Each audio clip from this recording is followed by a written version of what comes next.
Lütfü abi merhabalar tekrardan. Merhaba Salih'ciğim. Yeni kitabınız hayırlı olsun. Bahtı açık olsun. Bahtı Amin. açık olsun. Sizden böyle kitaplar, projeler geldikçe biz çok memnun oluyoruz. Yani okuyacak kitaplar buluyoruz sayenizde. Ha, başka türlü okuyacak kitap bulamıyor musun? Salih'ciğim. Evet. Överken de bazen şey yapıyorum Evet. değil mi? Hatalar Daha yapıyorum. samimi, daha içten. Tamam açık konuşayım abi o zaman. Açık konuş. Abi ben demeyene yol açılmaz kitabın adı. Yani ben demeyene yol açılmaz diye bir kitap ismi. Bu ne demek abi? Yani biz tasavvufta özellikle hani hiçliği anlattılar. Biz öyle gördük. Oo, Ben maşallah. ben dememeyi öğrendik. Hiçlikle başladınız. Anlattılar en Bitirdiniz azından. zaten işi. Ben diyecek söz bulamıyorum. Bize anlattılar en azından da tabii biz ne kadar anladık orası meçhul abi. Ama Evet. şimdi böyle bir tarafı da var ki biz... Ben demek hep bizde böyle bir yanlış bir şey Evet, olarak algılandı. öyle algılandı. Evet. Peki siz ama açık konuş dediniz, o yüzden soruyorum abi rahat rahat.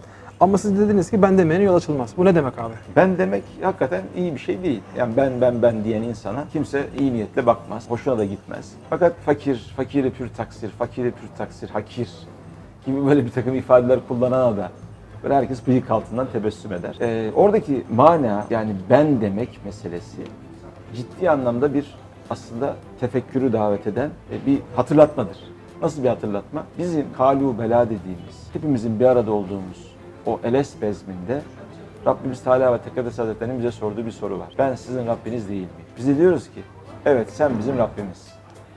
Ben ve sen, biz ve siz ayrımının ilk defa yapıldığı bir yer orası. Orada biz kendi farkımızın farkına vardık. Yani Rabbimizden ayrıyız artık. Ona muhatap olmuşuz, ne kadar büyük bir şeref. Ama ayrıyız artık. Ondan farklı bir kaderimiz var, farklı bir yönümüz var, farklı bir seyrimiz olacak. Bunu ilk defa fark ettiğimiz bir yer orası. Bu işte kişinin aslında kendi kendine nereden gelip nereye gittiğini, kim olduğunu ve diğer insanları bir tarafa koy, Rabbi karşısında tek başına ne anlama geldiğini fark etmesiyle olabilecek bir süreçtir. Dolayısıyla kişinin aslında ben demesi, başkalarına karşı ben demesi değil bu kitapta ifade edilen. Rabbine karşı ben demek. Yani Rabbinin ona sen diye hitap ettikten sonra bunun farkına varmasıdır. Yani ben Rabbime karşı bir kulluk bilinci içerisinde kendi farkımın ayırdığındayım ve ne olduğumu, onunla ilişkimin nasıl olması gerektiğini tayin ve tespite mecburum. Buna Hüdayi Hazretleri sırrı tefrit diyor Salih'ciğim. Evet. Yani fert olma sırrı, biriciklik sırrı. Biricik olmak bu dünyada senden bir tane daha olmadığını görmek, anlamak demek. Niye artı bir olduğumuza dair sorunun cevabı ancak ben dedikten sonra çıkabilecek. Dolayısıyla eğer sen kemalata doğru giden yola çıkmak istiyorsan önce ben demen gerekiyor. Ne demek ben demek? Yani kimim kardeşim? Bir sürüden değilim ben. Beni bu kadar insan içerisinde Allahu Teala ve Tekaddes Hazretleri niye artı bir olarak yarattı ya? Yani efendim biz zaten Müslümanlar olarak hayır. Bir de senin kendine ait bir manan var, bir anlamı var. Allah abes iş yapmaktan münezzehse, sen de bu kadar insan içerisinde, bu kadar salih içerisinde bir tane de sen olarak, yani salih yüz genç olarak yaratılmışsan, bunun sadece senin anlayabileceğin ve bilebileceğin bir manası olmalı.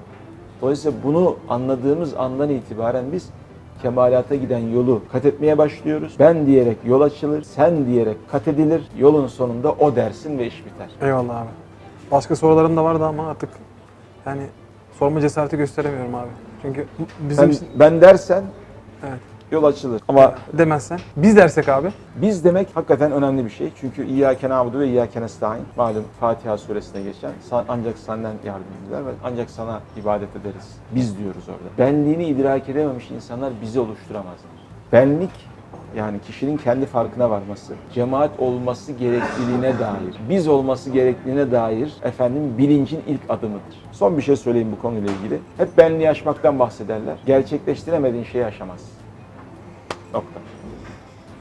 Teşekkür ederiz abi. Ben teşekkür ederim.